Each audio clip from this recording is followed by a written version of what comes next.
Hello once again, everybody. This is Adam Burke from BangTheBook.com. I'm going to be coming to you with this Monday mashup video for December 17th. And on this Monday mashup video, I'll riff about whatever I want here for a little while on these video clips. It could be the NFL, could be college football, could be Major League Baseball, NHL, NBA, whatever I decide I want to talk about here to start off a new week of Bang the Book content. And today I want to talk about bankroll management. And this is particularly time relevant because over the weekend, I talked about a big play that I liked in the NHL with the Toronto Maple Leafs on Saturday night against the Florida Panthers.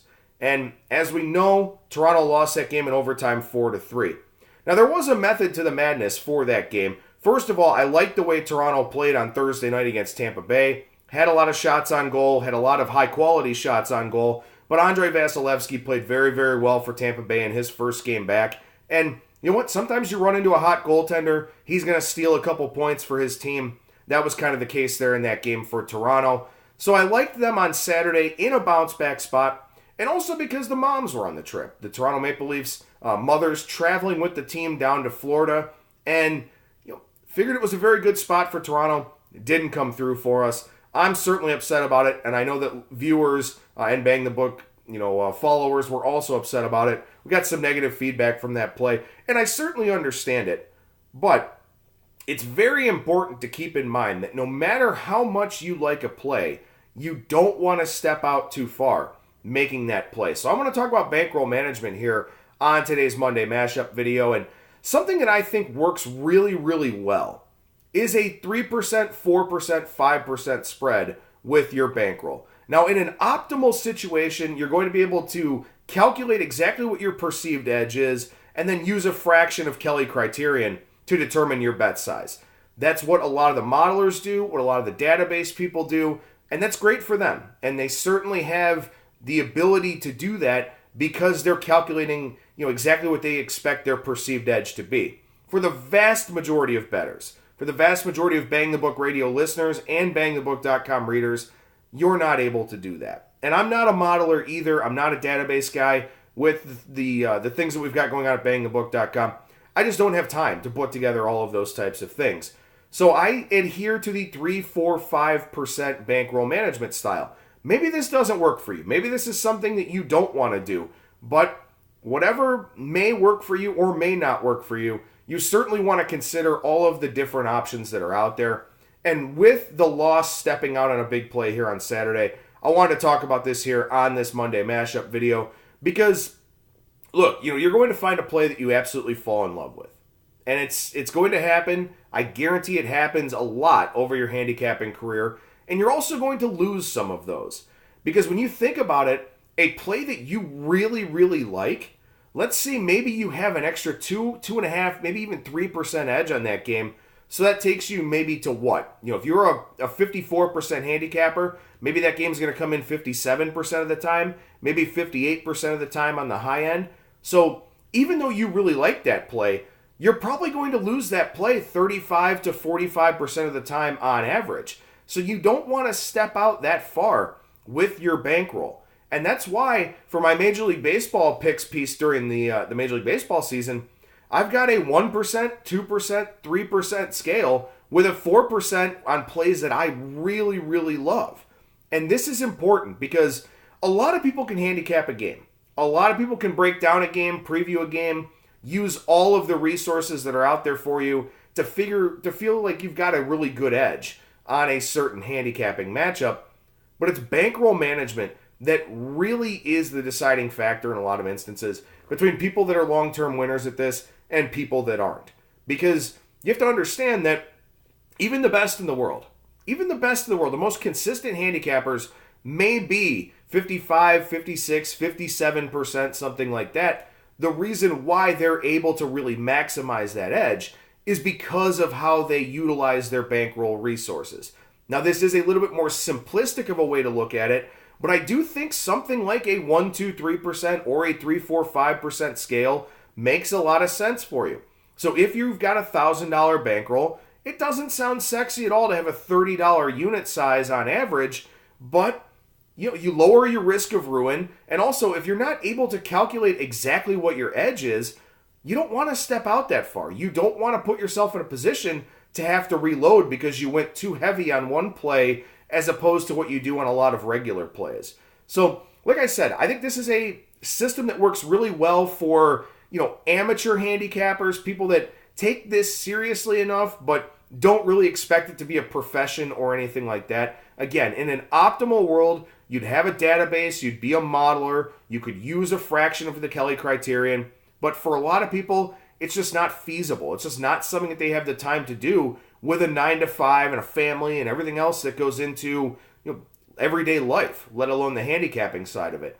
So this is very important to mention here today because, as I said, I had a play I really liked over the weekend, didn't work out for us.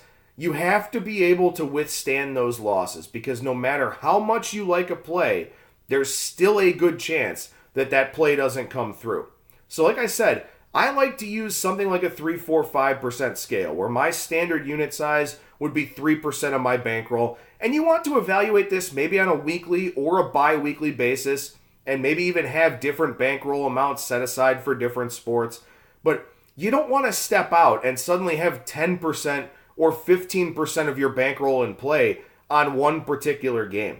That's just not a long-term winning strategy in this industry and in this business. And like I said, maybe I get some negative feedback here from some of the more advanced people that are out there in terms of allocating bankroll and allocating resources, and that's fine.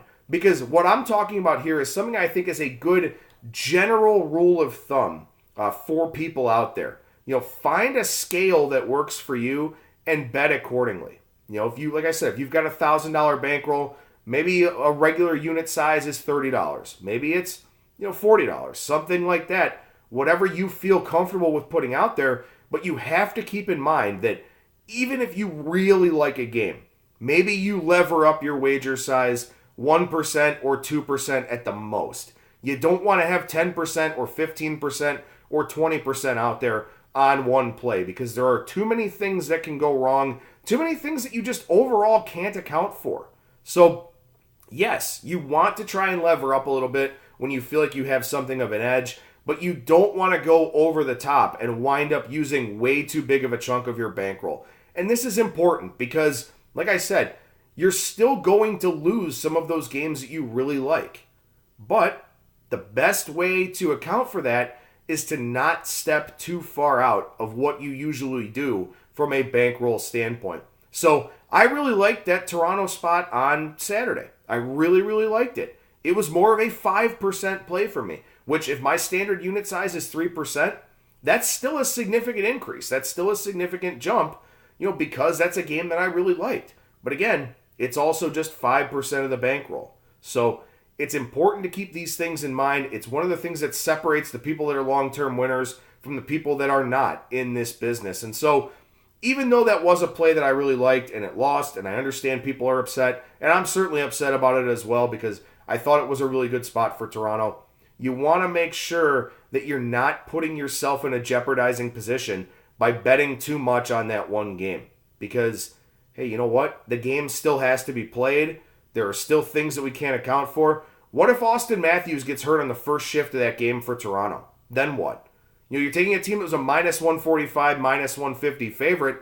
They're playing without their best player the rest of the game. What does that take them down to from a live standpoint? Minus 135, minus 130, something like that. Maybe that's a little bit too high, but I'm just making the point here that injuries happen, strange things happen.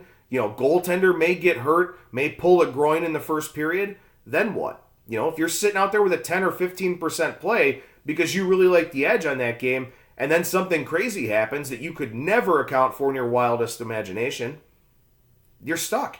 So that's why you don't want to step out too far. I think it's very important to find a system that works for you and stick to it.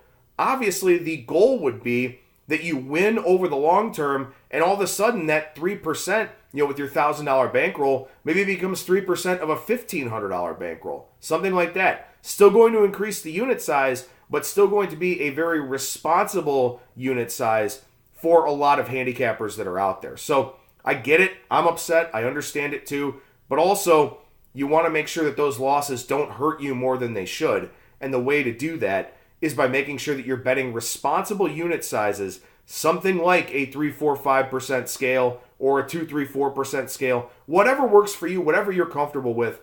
But that's the way that I would suggest doing it for the average handicapper. And again, if you're a little bit more advanced and you can calculate your edges to a higher degree of confidence, then use something different.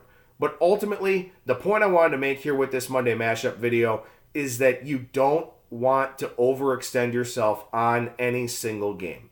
You just don't want to do it.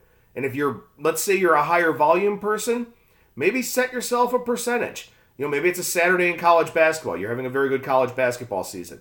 Tell yourself, I'm going to put 15% of my bankroll in play. Okay, that's fine. If you've got 10 plays, you spread them across 15% of your bankroll. You lever up a little bit, 2 or 3% on some of the better ones, 1% on some of the other ones. To me, I just think that this is a responsible way of managing your bankroll. And like I said, it may not work for everybody. It may not be something that works for you. Maybe you are a gambler. Maybe you believe in a higher risk reward. It's about your risk tolerance. It's about your personal preference. But all I wanted to do here, after stepping out a little bit with that play on Saturday and picking up a loser, is just to remind you that you don't want to overextend yourself on one play. If you do that, you're doing this wrong. You're going to be a long-term loser in this business because it is so hard to overcome consistently having 10 or 15% of your bankroll out there on one game. It's just not a sound strategy for the long term. Sure, maybe you're going to run good in the short term. Maybe you're going to run into some really positive variance here. But keep in mind, if you're readjusting what 10% of your bankroll means, maybe the next time when you make that 10% play and you're not as lucky, it's going to be a pretty significant chunk and an increased amount on that one game. So something to keep in mind, a little bit of food for thought here on this Monday Mashup video. But hey, if you've got a different bankroll strategy that works for you, feel free to use it. This is just one that I think is easy for a lot of people out there to follow along with, and something that I think keeps you from going under the water. I think it's something that keeps you afloat. It's something that gives you the opportunity to build your bankroll incrementally, as opposed to running into some of these spots where, hey, look, if you're playing 3%, right? Let's say you're playing 3% is your standard unit size. All of a sudden you step out to a 10% play. You may have had a good week, but you've cut significantly into those profits.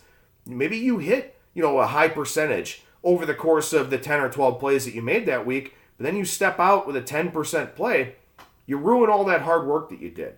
So it's a very tough way to live if you're betting too big on one individual game.